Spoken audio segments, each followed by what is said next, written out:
Hello everyone. In the last video, we were discussing about direct form 1 and direct form 2 structures. In the last lecture, we have seen an example related to direct form 1 and direct form 2 structures, where Hz is given as 1 plus 2z inverse plus z power minus 2 divided by 1 minus 0.75 z inverse plus 0.125 z raised to minus 2. And the direct form 1 was formed as it is looks like. For example, we have second order system. In the Hz, we have z power minus 2. Maximum power of z inverse is 2 in numerator and maximum power of z inverse is 2 in denominator also. Means when we draw when we implement the poles, we have to take two delay elements, and when we draw or when we implement the zeros, again we should take two delay elements. Means total number of 4 delay elements for direct form 1 structure. तो यहाँ आपके सामने एक direct form 1 structure बना हुआ है. यहाँ आपका जो लेफ्ट हैंड में आपके पास जो दिख रहा है डायरेक्ट फॉर्म 1 स्ट्रक्चर में, ये लेफ्ट हैंड साइड क्या रिप्रेजेंट कर रहा है? ये इंप्लीमेंट कर रहा है जीरोस, और राइट हैंड साइड क्या इंप्लीमेंट कर रहा है? Poles, right. और जब हमने इसी को लेफ्ट और राइट को इंटरचेंज कर दिया, मींस लेफ्ट साइड हमने पोल्स इंप्लीमेंट कराए और राइट साइड हमने जीरोस इंप्लीमेंट कराए, और फिर उसके बाद हमने डिले एलिमेंट्स को रिड्यूस किया, तो हमारे पास डायरेक्ट फॉर्म स्ट्रक्चर बना, that is known as direct form 2 structure or canonic direct form structure, right. आज हम कुछ और एग्जांपल्स देखेंगे डायरेक्ट फॉर्म से related. So come to next example.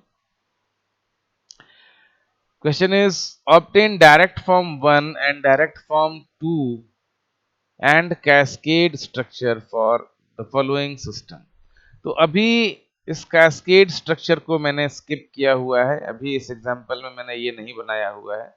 जब हम कैस्केड स्ट्रक्चर पढ़ेंगे तब वहां पर इसी एग्जांपल का हम कैस्केड स्ट्रक्चर भी बनाएंगे, right. So obtain direct form 1 and direct form 2 structures for following system. System is yn is equal to minus 0.1 yn minus 1 minus 0.72 yn minus 2 plus 0.7 xn minus 0.2 xn minus 2. एक इस type का system आपको given है. क्या given है आपके पास? Difference equation. ये जो गिवन है सिस्टम, क्या गिवन है सिस्टम का? डिफरेंस इक्वेशन, ठीक. अब आपको इस डिफरेंस इक्वेशन से आपका स्ट्रक्चर बनाना है. तो कभी भी जब आप स्ट्रक्चर बनाएं तो उसके पहले ट्रांसफर फंक्शन फाइंड आउट कर लें, ठीक है. ट्रांसफर फंक्शन फाइंड आउट कर लें. तो डिफरेंस इक्वेशन से ट्रांसफर फंक्शन फाइंड आउट करने के लिए आप क्या करेंगे? सबसे पहले इसका z ट्रांसफॉर्म लेंगे डिफरेंस इक्वेशन का, फिर आप क्या करेंगे? yz ओवर xz करेंगे. तो जैसे ही आप yz ओवर xz करेंगे, that is called hz, it is transfer function in z transform, right. तो आपको hz मिल जाता है, ठीक है. तो इसका जब आप z ट्रांसफॉर्म लेंगे तो क्या आएगा कैलकुलेशन आपके पास? देखो, ये yn का बन जाएगा yz, यहाँ क्या आ जाएगा? माइनस 0.1 yn माइनस 1 है, तो yn माइनस 1 का क्या बनेगा? z inverse yz. कोइफिशिएंट यही रहेगा, z इनवर्स yz. यहाँ पे minus 0.72 z power minus 2 yz, यहाँ पे 0.7 xz minus 0.2 xz z raise to minus 2. Right. तो जो वाई जेड वाला टर्म है उसको लेफ्ट हैंड में क्या क्या क्या कहते हैं, ट्रांसपोजिशन किया, ठीक ना। जो वाई जेड वाला टर्म है उसको लेफ्ट हैंड में आपने ट्रांसपोजिशन किया, ट्रांसपोजिशन करने के बाद वहां से वाई जेड कॉमन किया, राइट हैंड वाले में जो बचा xz आपने कॉमन किया, फिर आपने yz ओवर xz किया, yz ओवर xz करने से आपका क्या बनेगा, hz, जो यहाँ सामने गिवन है यही hz आपके पास निकल के आएगा। अब इस hz को जब आप इंप्लीमेंट करेंगे in direct form one structure, तो डायरेक्ट फॉर्म वन स्ट्रक्चर में आप देखिए ऊपर न्यूमरेटर में नंबर ऑफ डिले एलिमेंट्स 2 हैं, 2 लगेंगे। डिनोमिनेटर में मैक्सिमम पावर कितनी है, 2। तो जब आप पोल्स इंप्लीमेंट करने चलेंगे तो कितने डिले एलिमेंट लगेंगे, 2। तो डायरेक्ट फॉर्म वन में हम लेफ्ट हैंड में क्या बनाते हैं, क्या इंप्लीमेंट करते हैं, लेफ्ट हैंड में हम इंप्लीमेंट करते हैं जीरोस, और राइट हैंड में क्या इंप्लीमेंट करते हैं, पोल्स, राइट। तो जीरोस इंप्लीमेंट करते हैं। चलो यहां देखो z इनवर्स का कोई टर्म नहीं है, ठीक ना। मतलब आपको 2 डिले एलिमेंट्स लगाने हैं, एक z-1 और एक z-2। यहाँ पर z थोड़ा सा सही नहीं दिख रहा है, ये 7 दिख रहा है आपको, ठीक ना।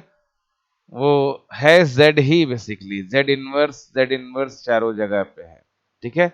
उसको करेक्ट कर लेना, चारों जगह ये क्या है, z इनवर्स ही है।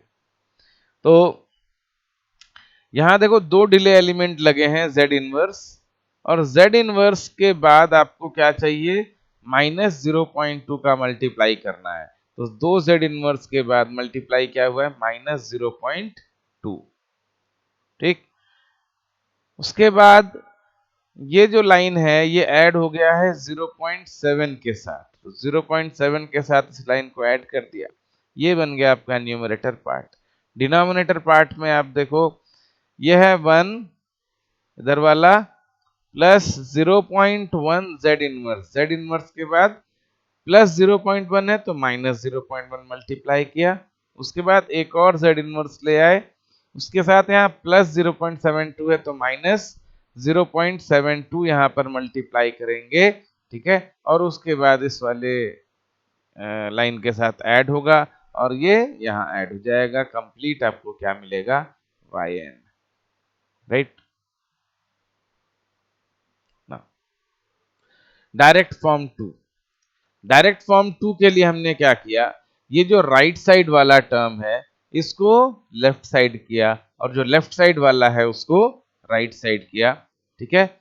जब इसको इस टाइप से इंटरचेंज कर देते हैं, राइट वाले को लेफ्ट में और लेफ्ट वाले को राइट में इंटरचेंज कर देते हैं, तब उसके बाद हम क्या कर पाएंगे, डिले एलिमेंट्स को रिड्यूस कर पाएंगे, ठीक। तब जो डिले एलिमेंट आप रिड्यूस करेंगे तो उससे जो आपके पास स्ट्रक्चर बनेगा वो इस टाइप का बनेगा, ठीक है जी।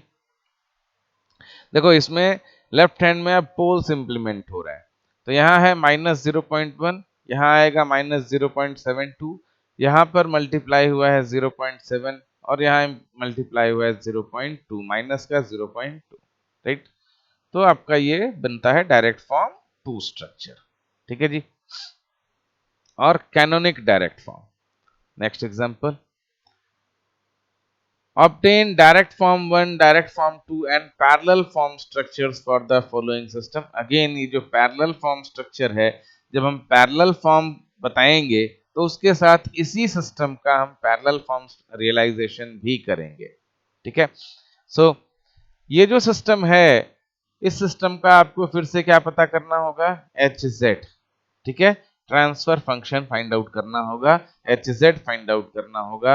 अब जब हम hz फाइंड आउट कर लेंगे तो उसके बाद हम क्या देखते हैं कि न्यूमरेटर में कितने डिले एलिमेंट्स हैं, डिनोमिनेटर में कितने डिले एलिमेंट्स हैं, टोटल उतने डिले एलिमेंट्स हमारे लगेंगे डायरेक्ट फॉर्म 1 के लिए। तो न्यूमरेटर में 2 डिले एलिमेंट्स हैं, तो न्यूमरेटर देखो इंप्लीमेंट होगा, पहले 1, 1 के बाद 3 z इनवर्स के साथ मल्टीप्लाई हुआ 3, फिर 2z पावर -2, तो z पावर -2 के साथ क्या मल्टीप्लाई हुआ, 2, और ये सारी लाइंस ऐड हो जाएंगी एक साथ। फिर हम क्या इंप्लीमेंट करते हैं, डिनोमिनेटर, डिनोमिनेटर को कैसे करेंगे, 1 देखो एक चीज ध्यान रखना, यहाँ पर sequence z power -3 z power -2 z power -1 z power -0 means 1 इस टाइप से है। आप इसको उल्टा कर सकते हो, 1 -3/4 z power -1 -3/32 z power -2 -1/64 z power -3। तो जो मैंने आपको बताया था कि जो डिनोमिनेटर आप लेंगे सबसे पहला टर्म 1 होना चाहिए, तो 1 है। अगर ये 1 नहीं होता तो उसको हमें 1 बनाना पड़ता, राइट। चलो, तो सबसे पहला 1 है, 1 होना भी चाहिए ऊपर, ठीक है। उसके बाद हम क्या देखते हैं, उसके बाद हम देखते हैं ये z इनवर्स के साथ क्या मल्टीप्लाई है, -3/4। तो यहाँ -3/4 है, तो यहाँ क्या मल्टीप्लाई होगा, +3/4, राइट। उसके बाद यहाँ देखो z पावर -2 के साथ क्या मल्टीप्लाई है, z पावर -2 के साथ मल्टीप्लाई है -3/32, -3/32 यहाँ मल्टीप्लाई, तो यहाँ क्या करेंगे, +3/32, ठीक है। ऐसे ही ये देखो तीसरा z पावर -3, तो z पावर -3 जब बना तो उसके साथ हमारा क्या मल्टीप्लाई है, -1/64, तो यहाँ क्या करेंगे, +1/64, और ये सारी लाइन्स एक दूसरे के साथ ऐड होकर आपको क्या रिजल्टेंट देंगी, yn। अब जब हम डायरेक्ट फॉर्म 2 बनाने चलेंगे तो क्या करेंगे, ये जो राइट साइड वाला पोर्शन है, ये पूरा पोर्शन हम उठाएंगे, इसको शिफ्ट कर देंगे लेफ्ट साइड में, ठीक ना। और ये जो लेफ्ट साइड वाला पोर्शन है इसको उठाएंगे और इसको ले आएंगे राइट साइड में, ठीक। और उसके बाद देखो यहाँ पर ये और ये जो दो डिले एलिमेंट्स हैं, ये दोनों डिले एलिमेंट्स इन दोनों डिले एलिमेंट्स के साथ कंबाइंड हो जाएंगे। मींस टोटल जो हमारे पास डिले एलिमेंट लगेगा यहाँ पर इन दोनों के लिए 2 लगेगा और एक ये 3, तो टोटल कितना डिले एलिमेंट लगा, 3। और maximum power of z inverse numerator denominator मिलाकर कितना है, z inverse means order of transfer function कितना है, 3, ठीक ना। ऑर्डर ऑफ ट्रांसफर फंक्शन कितना है, 3। तो कैनोनिक डायरेक्ट फॉर्म में नंबर ऑफ डिले एलिमेंट्स कितने लगेंगे, 3, राइट। तो अब हम चलते हैं कैनोनिक डायरेक्ट फॉर्म बनाने के लिए। तो आप देखिए कैनोनिक डायरेक्ट फॉर्म में नंबर ऑफ डिले एलिमेंट्स कितने लगे, 3। अब इसके लेफ्ट हैंड में ये जो आपने z इनवर्स लगा दिया, इसके लेफ्ट हैंड में हम क्या बनाएंगे, पोल्स इंप्लीमेंट करेंगे, और राइट हैंड में क्या इंप्लीमेंट करेंगे, जीरोस, राइट। तो देखो लेफ्ट हैंड में पोल्स इंप्लीमेंट किया गया है, 3/4, 3/32 एंड 1/64, और इधर राइट हैंड में 1, 3, 2, right. Next, obtain the direct form 2 structure for the system. फिर से आपको एक डिफरेंस इक्वेशन दिया गया है और कहा जा रहा है कि इसका डायरेक्ट फॉर्म 2 स्ट्रक्चर बनाना है, मींस कैनोनिक डायरेक्ट फॉर्म बनाना है। तो या तो आप डायरेक्ट फॉर्म 1 बनाने के बाद डायरेक्ट फॉर्म 2 बनाइए, या आप डायरेक्टली डायरेक्ट फॉर्म 2 बना सकते हैं, ठीक है। या तो आप डायरेक्ट फॉर्म 1 बनाइए उसके बाद डायरेक्ट फॉर्म 2 बनाइए, या आप डायरेक्टली डायरेक्ट फॉर्म 2 बना सकते हैं या कैनोनिक डायरेक्ट फॉर्म बना सकते हैं, राइट। तो उसके लिए क्या चाहिए होगा, सबसे पहले आपको चाहिए होगा ट्रांसफर फंक्शन, ठीक है। तो ये ट्रांसफर फंक्शन आपको पहले फाइंड आउट करना होगा। ये ट्रांसफर फंक्शन आपने फाइंड आउट कर लिया, उसके बाद आपको क्या करना है, उसके बाद आपको ये देखना है कि न्यूमरेटर और डिनोमिनेटर मिलाकर maximum power of z inverse कितनी है, means order of the transfer function कितना है। तो जितना order of the transfer function होगा उतने z इनवर्स आप यहां बना लेंगे, ठीक। तो यहाँ 2 z इनवर्स है, तो यहां भी देखो एक ये और एक ये 2 z इनवर्स लग गए। उसके बाद फिर आप क्या करेंगे, जहां z इनवर्स बना है उसको आपने सबसे पहले क्या किया, ऐड कनेक्ट कर लिया एक दूसरे से। ये z इनवर्स के ऊपर एक लाइन खींच दी, इन दोनों z इनवर्स को एक दूसरे से कनेक्ट कर दिया, और इसके नीचे एक लाइन खींच दी, ठीक ना। इतना आपने बेसिक काम किया। ये 2 ब्लॉक्स बनाए, ब्लॉक्स बनाने के बाद इसके ऊपर एक एरो ऐसे, इन दोनों के बीच में एक एरो ऐसे, और इसके नीचे एक और लाइन ऐसे खींच दी। चाहो तो इसको भी एक एरो बना सकते हो ऐसे, ठीक है।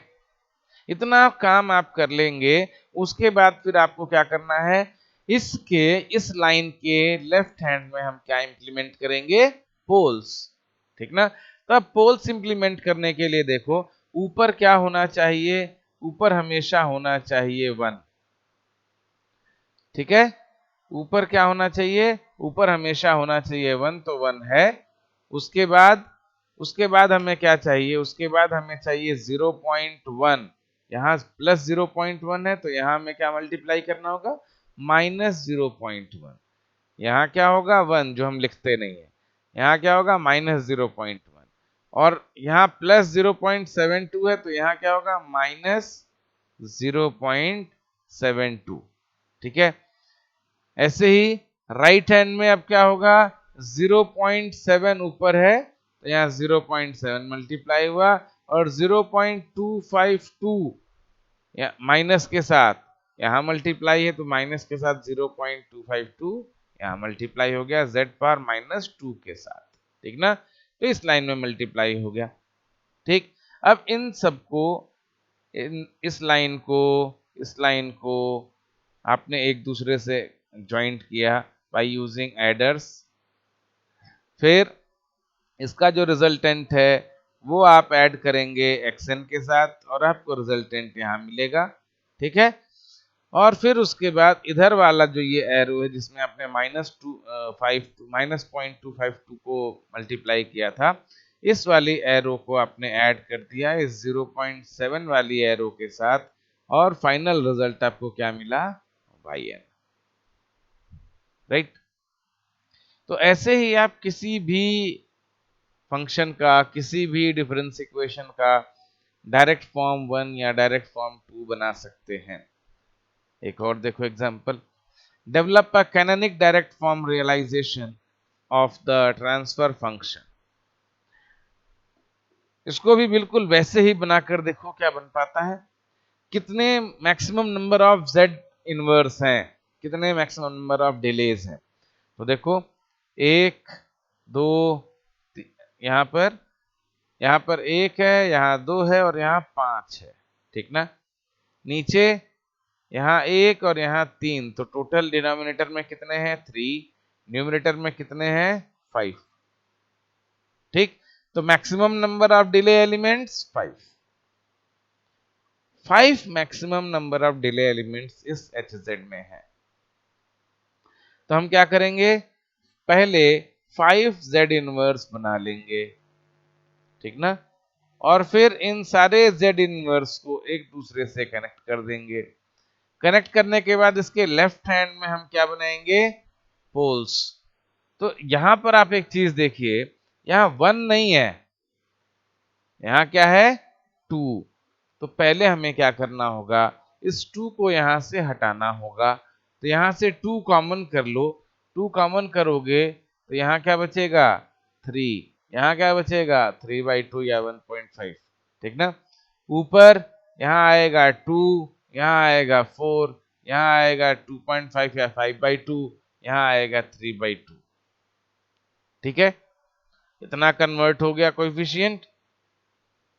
अब क्या करेंगे, अब आप सिंपली ये जो आपने बीच वाली लाइन खींची है, जहां आपने z इनवर्स बनाए हैं 5 z इनवर्स, इसके लेफ्ट हैंड में अब आपको पोल्स इंप्लीमेंट करने हैं। तो देखिए, सबसे ऊपर हो गया 1। ठीक ना, 2 था, हमने 1 बना लिया। उसके बाद z इनवर्स के साथ क्या है 3/2 प्लस का, तो यहाँ क्या आएगा -3/2। z पावर -3 के साथ, -2 के साथ कुछ भी नहीं है, -3 के साथ कितना होगा -3, तो यहाँ -3 हो गया। ठीक है, उसके बाद और कोई एलिमेंट आपका डिनोमिनेटर में नहीं है।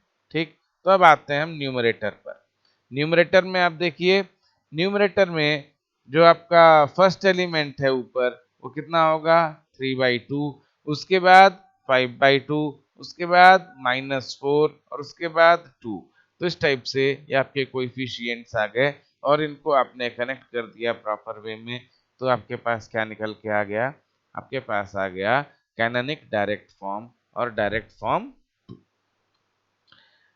एक और एग्जांपल देखो, लिख रहा है consider a causal LTI system whose system function is, अब system function given है, draw the direct form 2 structure means canonic direct form बनाना है of the system and write the corresponding difference equation. अब आपको transfer function दिया हुआ है, आपको इससे डिफरेंस इक्वेशन भी बनाना है और स्ट्रक्चर भी बनाना है। ठीक, तो यहां हमने पहले अब उसका वो कैलकुलेट किया, डिफरेंस इक्वेशन फाइंड आउट किया। तो कैसे करेंगे डिफरेंस इक्वेशन फाइंड आउट? जो आपका एच जेड है उस एच जेड को आप क्या लिखते हो, Y Z over X Z. ठीक ना, एच जेड को क्या लिखते हो, Y Z over X Z. तो देखो यहां पर क्या लिखा हुआ है, H Z is equal to Y Z over X Z और इज इक्वल टू ये पूरा इक्वेशन। ठीक ना, अब हमने क्या किया, क्रॉस मल्टीप्लाई किया, यहां पर yz multiplied by denominator and xz multiplied by numerator. ठीक, इसके बाद जब हम आते हैं तो हम क्या करेंगे, उसका इनवर्स z ट्रांसफॉर्म। देखो after taking inverse z transform हमें क्या मिलता है, 1/2, यहां पर क्या था, z power -3 multiplied by yz, उसका जब आप इनवर्स z लेंगे तो क्या आएगा, yz-3। ऐसे ही पूरा इनवर्स z आपने ले लिया, इनवर्स z लेने के बाद yz को लेफ्ट हैंड में रख के बाकी सारे टर्म्स को राइट हैंड में कर दो, यही आपका बन गया डिफरेंस इक्वेशन। ठीक, यही आपका क्या बना, डिफरेंस इक्वेशन। अब इस डिफरेंस इक्वेशन को हमें इंप्लीमेंट करना है, तो ट्रांसफर फंक्शन हमारे पास सही है, उससे हम सीधे इसको क्या कर देते हैं, इंप्लीमेंट। ठीक ना, उससे हम सीधे इसको इंप्लीमेंट कर देते हैं। अगर यहां से इंप्लीमेंट करना हो तो देखो यहां पर एक्स जेड का टर्म कितना है, 1, कोई डिले एलिमेंट नहीं है एक्स जेड, तो मल्टीप्लायर कितना हो गया, 1। उसके बाद जहां पर डिले एलिमेंट 1 लगेगा, z-1 means 1 delay element, 1 delay element है z इनवर्स पे, यहां से क्या मिलेगा, मल्टीप्लाई क्या होगा, 1/5, तो यहां मल्टीप्लाई हो गया प्लस का 1/5। ठीक, इसके अलावा और कोई x का टर्म नहीं है, तो जो आपका जीरोस है वो सिर्फ इतना ही रह जाएगा। अब आते हैं पोल्स पर। पोल्स के लिए देखो 1 तो 1 रहेगा, यहाँ yz ही, अगर यहाँ 2 3 होता तो उसको हम 1 बना लेते। ठीक ना, 1 तो 1 ही रहेगा। उसके बाद z-1 mean z inverse, z inverse के साथ क्या मल्टीप्लाई है, 1/4। अब अगर इसी को आप लेफ्ट हैंड में ले जाके डिनोमिनेटर में ले आते तो ये क्या हो जाता, माइनस का 1/4, तो हम यहाँ क्या लिखते, प्लस। अभी ये प्लस है तो प्लस ही रखेंगे। ठीक है, डिफरेंस इक्वेशन में राइट साइड जो वैल्यूज होंगी उनका जो कोएफिशिएंट होगा उनका साइन एज इट इज आपके ब्लॉक डायग्राम में आएगा, स्ट्रक्चर में आएगा। ठीक, जैसे यहाँ पर +1/4 है तो यहाँ भी +1/4 आएगा z इनवर्स के साथ। -5/24 है तो z पावर -2 के साथ -5/24 ही आएगा। फिर z पावर z-3 है, ठीक ना, तो z पावर -3 के साथ आपका -1/12 मल्टीप्लाई होगा, और इस तरीके से आपका ये जो है कंप्लीट होता है direct form realisation, whether it is direct form 1 और डायरेक्ट फॉर्म 2 ना। आज के लिए इतना ही, कल के लेक्चर में हम आगे टॉपिक पर चलेंगे, cascade structure and parallel structure. Right, thank you.